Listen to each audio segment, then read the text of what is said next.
Hi and welcome to the WHSmith's Distribution Centre 12-minute induction video. Please note throughout the video I will be referring to the Distribution Centre as the DC. We will be discussing our role, security, company policies, absence reporting, gross misconduct, fire safety, health and safety, manual handling and accident reporting. The DC is here for one purpose only, to consistently and effectively provide top quality service, delivering the right goods at the right time in the right quantity to branches nationwide. After your initial induction training, you could be asked to work anywhere within the DC. So what can you do to make sure we satisfy the customers time and time again?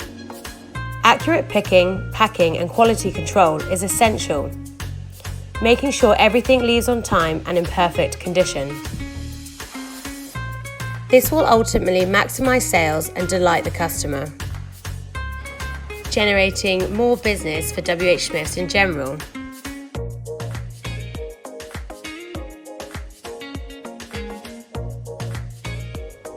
Distribution Centre Security Policy. ID badges must be worn visible at chest height.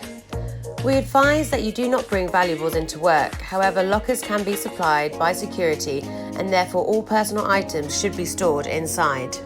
It is unsafe to consume food and drink in the DC, therefore only eat and drink in the provided rest areas. For visibility and identification, no hats, hoodies or sunglasses are to be worn inside or while working. For health, safety and security reasons, you are not permitted to leave the DC, even to visit the car park or while on a break. Lunch boxes and bags must be see-through. Non-transparent handbags, rucksacks and shopping bags are not allowed. Mobile phones, MP3s and iPods are also forbidden in the work area.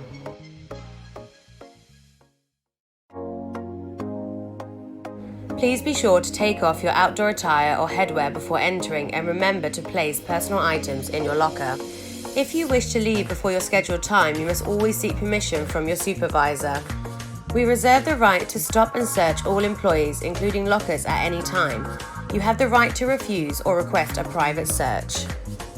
Always notify C&D if you are unable to attend work for any reason. Be sure to make a note of the numbers provided here. We will now be covering gross misconduct. So what is gross misconduct? It's the deliberate act of not complying to company rules and regulations. Here we have outlined what is considered gross misconduct at WHSmith. You may wish to pause the video here or refer to your registration documents for more information.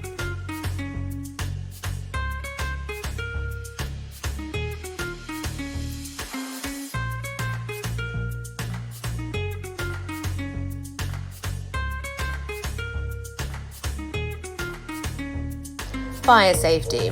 Every Friday at 7:30, a fire alarm drill sounded. If the alarm continues to ring, please exit the building. When you hear the klaxon sound, it is safe to re-enter the building. Evacuation policy. Leave by the nearest available fire exit. Go directly to the evacuation areas on the front lawn or rear car park. Do not collect any personal belongings. Make sure others are aware of the evacuation as you leave. Do not return to the building until you are officially told to do so or when the clear signal is given.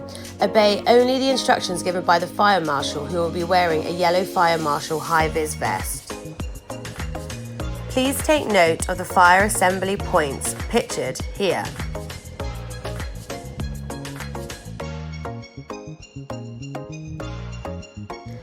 Smoking policy. The whole site, including the car parks, are non-smoking areas. The site extends out to the public footpaths that surround it. The only areas where smoking is allowed are in the bus shelters, which are located both outside the reception areas. When entering this area, you must scan a break. You are not permitted to leave the DC when you are still scanned on an assignment.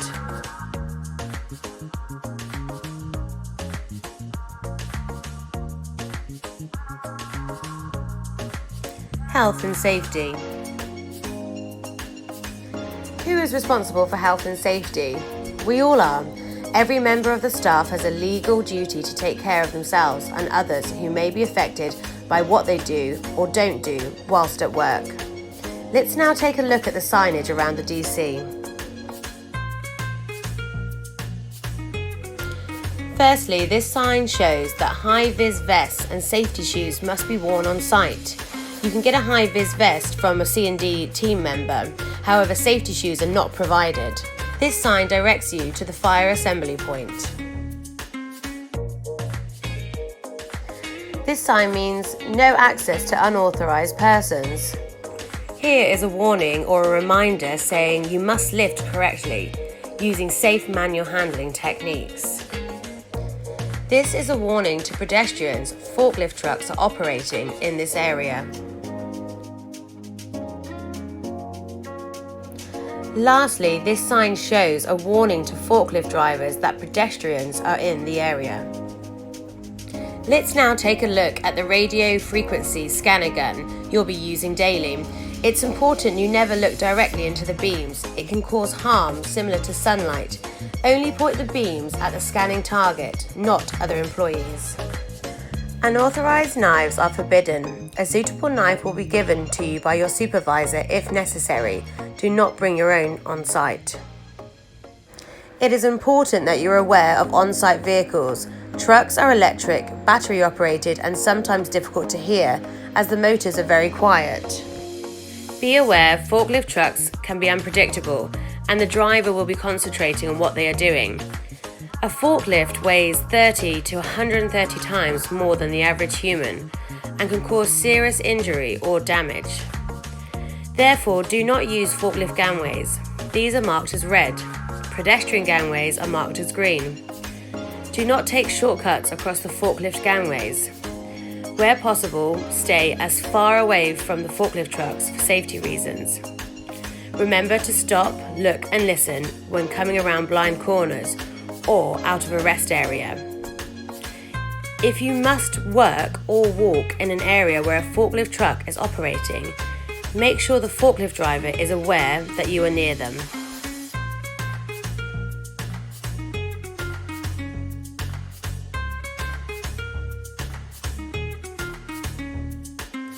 The dispatch area can be very dangerous, so please only enter if you are authorized. Always practice safe housekeeping. An untidy workplace can cause serious damage and injury to equipment and people. We are now going to discuss manual handling. Manual handling is the transportation or support of a load, including lifting, putting down, pushing, pulling, carrying, or movement of a load by hand or body force. Here are some useful tips. Inspect the load to make sure that it's safe to lift and you can manage the weight safely. Consider using lifting aids where possible. Clear all obstructions, for example shrink wrap, before lifting. Get into a stable position with your feet apart.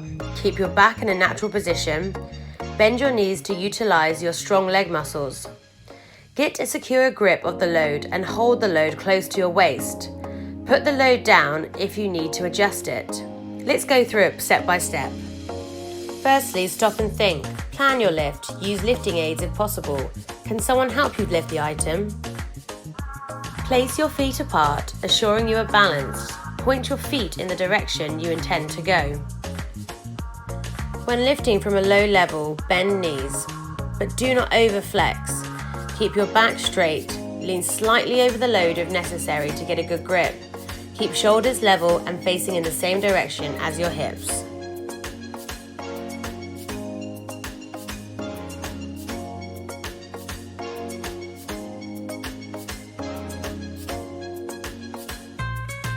Keep your arms within the boundaries created by your legs. A hook grip tends to be less tiring than keeping your fingers straight.